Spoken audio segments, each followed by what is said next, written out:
Hello everyone, and welcome back to Kiro's Workshop. One of my favorite TV shows is Euphoria, an extremely dramatic teenage series that follows up Rue, a recovering teen who struggles to find her place in this world, and following up the life of a group of her schoolmates through their experiences of identity, traumas, and addictions. For today's video, I'm collaborating with 3 of my doll friends to create characters that could belong in the Euphoria universe. The only rule of this collab is that we all had to use rainbow high dolls as a base. One of the things that I love the most about Euphoria is their fashion and makeup looks, glitter everywhere, and styles that function as a highly stylized form of self-expression.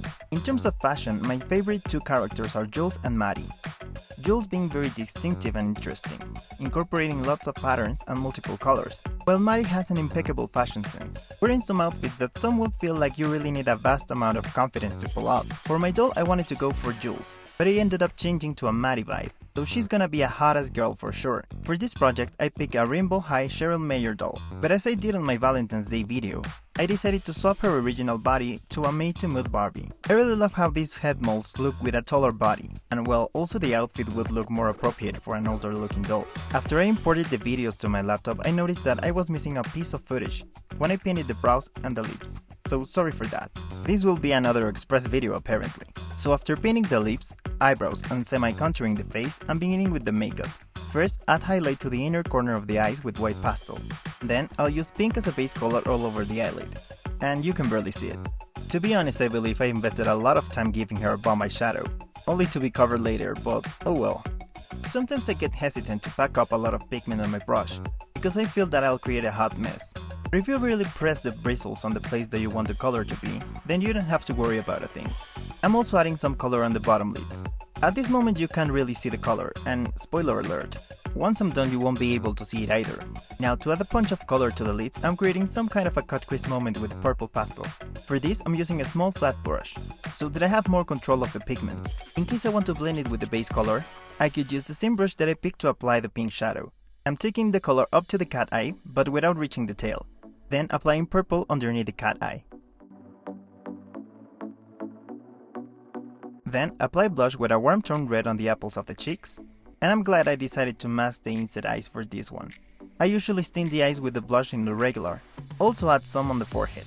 Now it's time to make the eyeliner black, and since trying to draw precise lines while recording is a complete hell, I decided to fill the liner off camera. Suddenly I realized that once I applied the black liner I lost all the colors of the eyeshadow, so here I am reapplying it. And I'm doing the same with the purple pastel.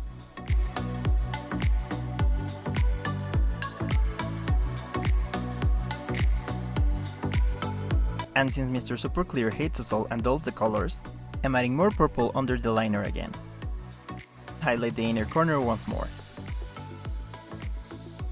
Rainbow high dolls have a pretty sculpted nose, but I love my dolls to be snatched, so I'm going to town with the brown pastel to really sculpt a thinner nose. And I'm connecting that contour up to the brows. To really sell the illusion, I'm also contouring under the tip, and for every contour you need the highlight, so I'm adding a line of white pastel on the tip of the nose and also between the eyes. Since I use the same brown pastel on the contour and the brows, to create a separation between those two, I'm going to highlight the brow bone and blend that very well so it doesn't look like a harsh white line. With my barely existing brown pencil, I'm drawing the nostrils. And a little tip, if you don't want your dolls to look like they have caves instead of nostrils, just draw a little C shape on the tip of the nose. This is an Euphoria inspired doll, so shimmer is needed. Off camera, I cut the crease with hollow powder on the existing cut crease I made. And of course, we can't forget about the rhinestones. I'll glue on 2 stars to complete this look. And now it's time to reveal the eyes.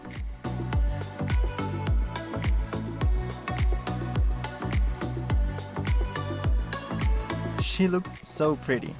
I really love it. I chopped off these ugly stiff lashes that the doll came with, just to replace them with these really fluffy ones. I'm making sure that the lashes are going nowhere, so I'm using super glue. Of course these lashes are crazy and they look way too long, so off camera I'm going to cut them, just a bit on the inner corner. And once I saw the doll finished, I felt like she was missing something. So I added some blobs of glue here and there,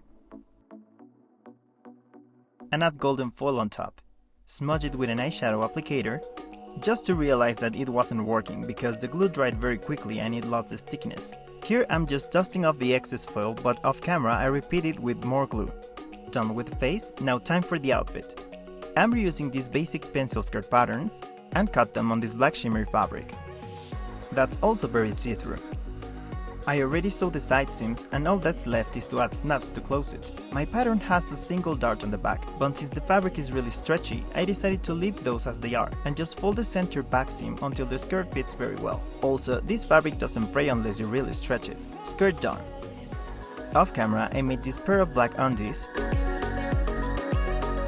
and a bralette using the same fabric of the skirt and thin ribbon. Sorry for not recording this process, but it's really complicated to record the process of really delicate pieces like this. And now it's time to assemble the doll. First, the underwear that I made of really stretchy faux leather, so it fits perfectly.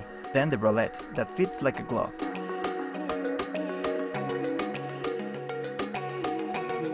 And finish up with the skirt. Since it's see-through, you can still see the underwear peeking through. For the hairstyle, I made a high ponytail and also gave her a snap clip covered with pearls. The earrings are some T-bar hoops with glue-on rhinestones. And I got these generic shoes from Amazon. I painted them with lime green, copper heels, and red bottoms. I really wanted to break up the black outfit with the color accent on the shoes. For the hands accessories, I used some thick wire to make 3 bracelets. I gave her a manicure using UV resin, and with a very thin wire I made these tiny rings. To make them, I took my round-nosed jewelry pliers and twist the wire around the thinner part of them, so that it fits through the fingers. I'm adding the rings only on the pinky and the thumb, since those are the only fingers that are not molded on together. I really love how they look, better than just painted on rings. And with this, she's finally done.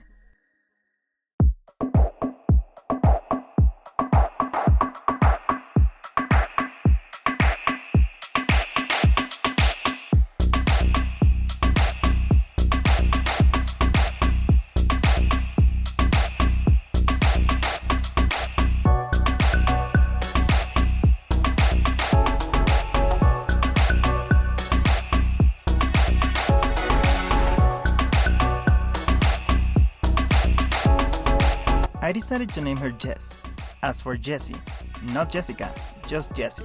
I really love how she turned out.